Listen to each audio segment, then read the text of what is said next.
الهی قلب من خون بار و گردید،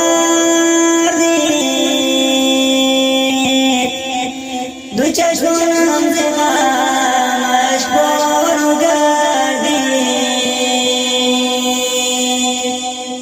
به جانم آتشی هجران اثر کرد، چمن و گل برایم خار و گردید.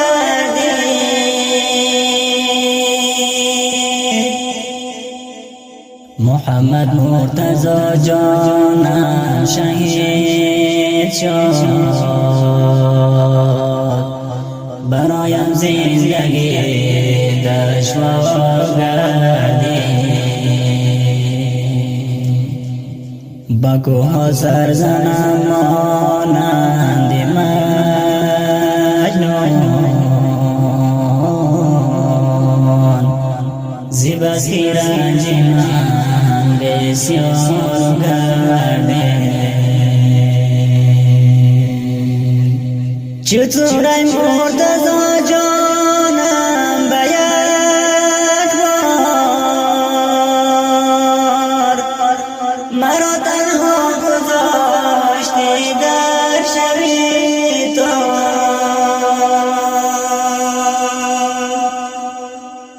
سفر کردی از این دنیای فانی،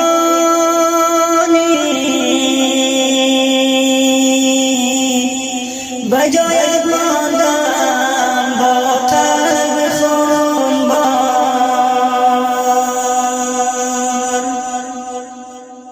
شدم مجنون ز هجران و فراقت،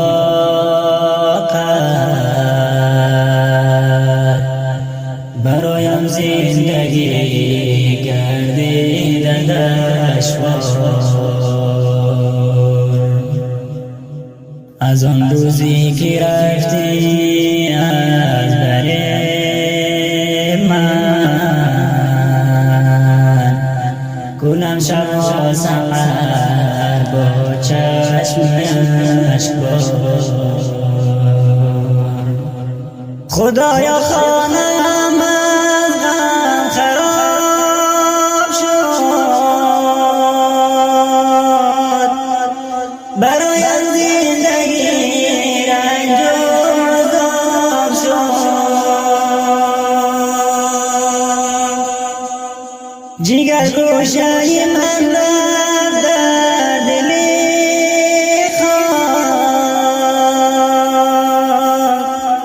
جگرم داغ و بریان و کباب شد، امید و آرزویم مرتضی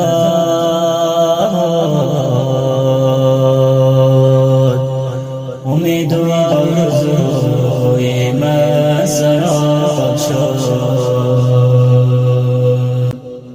خدایا قلب من را غم گرفته، فضای خانم ماتم گرفته،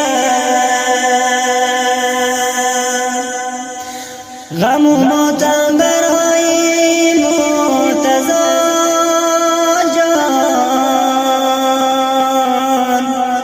که وی را خاکی گور محکم گرفته.